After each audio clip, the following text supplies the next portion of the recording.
So, China is back at work. Whether you like it or not, this is how they did it. We spoke to Tyler Ye of JamesTyler on the ground in China. And I think the couple of factors.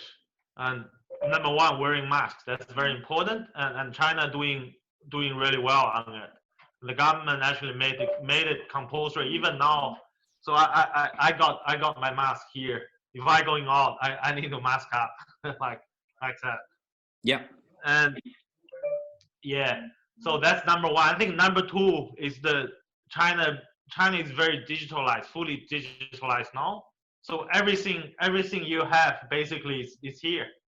So and the government actually using the tool of mobility, the phone, to managing the coronavirus. When you go to when I try to enter in my office now, so you're getting a temperature checks. So if the reading is right, and then you follow up scanning that QR code or like using your phone. So once you scan in.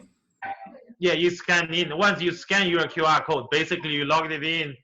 The phone linked it with whether it's Alipay or WeChat, where that thing were basically collecting your geolocation all the time.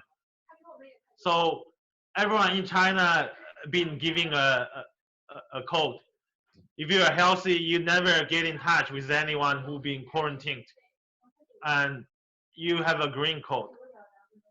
And if you've been actually like anyone who been tested temperature abnormal and sent it to hospital and been tested positive, and then everyone can trace back using their phone. Basically, government can trace back using the phone where you have been, who are the people become like a close to you, and then when you scanning that code again, your code will become yellow. So once you become yellow, you will probably be taken away to a hospital to do test. Got it. If you've been tested positive, and then you will have a red code.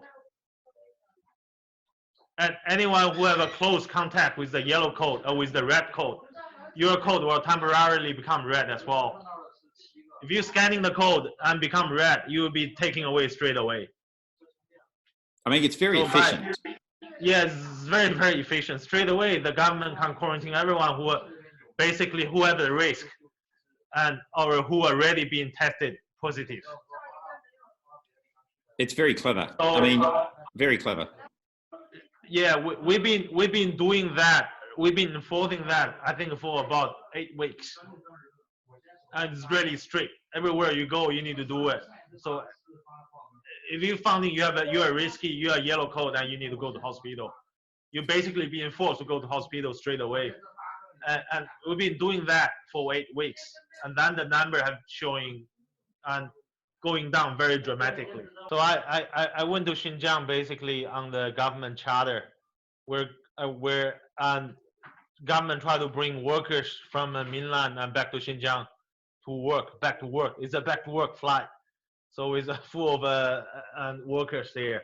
And when we landed, and there was a government official, I think the mayor was on the tarmac, was trying to welcome everyone back to work.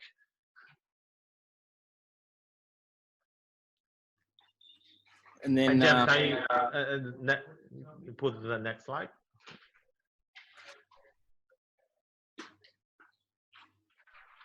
Yeah, and then we've been Can you say that? Yeah, we can. Yeah.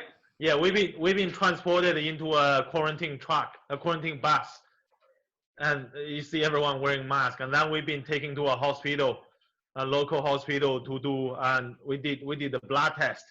Where can you change to the next slide, James? Yeah, we did the blood test, and also we did the CT screening. So after we all clear, test negative, and then we're allowed to go back to work. It's quite strict. That's pretty intense. That's very, very good. I mean, my God, when you just realize how far the rest of the world is behind this, it's incredible. I mean, Jay, it's just, and James, when you look at this and you go, my God, like, you know, I don't know if I can't imagine the UK or US managing to get to this level of efficiency very soon. But it's pretty necessary. That's incredible. Yeah. So basically, the trip for that's the picture for us to getting back to the office now. And you need basically there's a guy downstairs scanning and did the temperature check, and then you need to scan the QR code again. That QR code give you a green. When the showing green, you're allowed to go basically. And this is interesting because there's just signs everywhere. So they've allocated the propaganda everywhere. Yeah, we just don't. There's no signs in Sydney. Nothing. The odd ad. And then I found this interesting. This is how you get up in the elevator with toothpicks. Yeah.